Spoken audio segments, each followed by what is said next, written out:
ব্রাহ্মণবাড়িয়ায় বিয়ের 7 দিনের মাথায় স্ত্রীর হাতে স্বামী খুন। ব্রাহ্মণবাড়িয়া থেকে হালিমা খানমের পাঠানো তথ্য উচ্ছবিতে ডেস্ক রিপোর্ট। newsbd24.com সত্যের চেতনায় অঙ্গীকারবদ্ধ।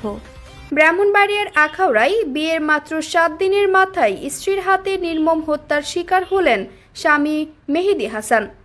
শুক্রবার 16 মে দিনগত মধ্যরাতে পৌর শহরের মসজিদ পাড়ায় এই হত্যার ঘটনা ঘটে।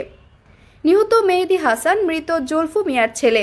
তিনি পৌর শহরের মসজিদ পাড়ায় বীর মুক্তিযোদ্ধা ইসমাইল হোসেনের বাড়ির ভাড়াটিয়া। এ ঘটনায় পুলিশ স্ত্রী জান্নাত আক্তারকে আটক করেছে। প্রাথমিক জিজ্ঞাসাবাদে স্বামীকে হত্যার কথা স্বীকার করেছে জান্নাত আক্তার। মেহেদী হাসানের পৈতৃক বাড়ি কুমিল্লার বুড়িচং উপজেলায়। তিনি প্রায় 20 বছর ধরে মাকে নিয়ে মসজিদ পাড়ায় ভাড়া বাসায় বসবাস করতেন। নিহতের পরিবার ও পুলিশ সূত্রে জানা গেছে, গত 9 মে পারিবারিকভাবে মেহেদী হাসানের সঙ্গে মসজিদ পাড়ার আল আমিনের মেয়ে জান্নাত আক্তারের বিয়ে হয়। শুক্রবার রাত 10টার দিকে মেহেদী হাসান রাতের খাবার খেয়ে ঘুমিয়ে পড়ে। ভোর রাতে নিহতের স্ত্রী বাড়ির মালিককে ডেকে বলে তার স্বামী অসুস্থ। বাড়ির মালিক ও স্থানীয় লোকজন গিয়ে দেখে মেহেদী হাসান ঘরের মেঝেতে অচেতন অবস্থায় পড়ে রয়েছে।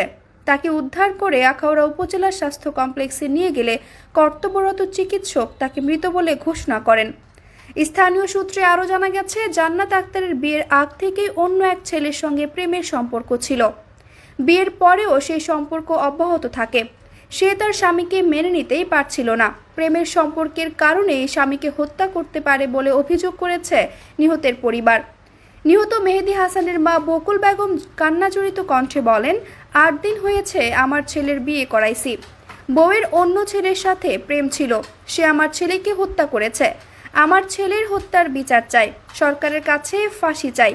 এ ব্যাপারে জানতে চাইলে আখাউড়া থানার অফিসার ইনচার্জ মোহাম্মদ সমিউদ্দিন বলেন, প্রাথমিক জিজ্ঞাসাবাদে জান্নাত আক্তার তার স্বামীকে হত্যার কথা স্বীকার করেছে। আরও জানতে পেরেছে, বিয়ের আগে এক ছেলের সঙ্গে জান্নাত আক্তারের প্রেম ছিল। বিয়ের পর থেকে সে তার স্বামীকে মেনে নিতে পারছিল না। গত রাতে স্বামীকে বলে তার ঘুম আসছে না বলে তাকে দিয়ে ঘুমের ট্যাবলেট আনায়। পরে কোকের সঙ্গে 6টি ঘুমের ট্যাবলেট খাইয়ে অচেতন করে। পরে বালিশ চাপা দিয়ে শ্বাসরোধ করে স্বামীকে হত্যা করে। পুলিশ মরদেহ উদ্ধার করে ময়নাতদন্তের জন্য ব্রাহ্মণবাড়িয়া সদর হাসপাতালে পাঠানো হয়েছে। Shamima Sultana, news desk, newsbd24.com।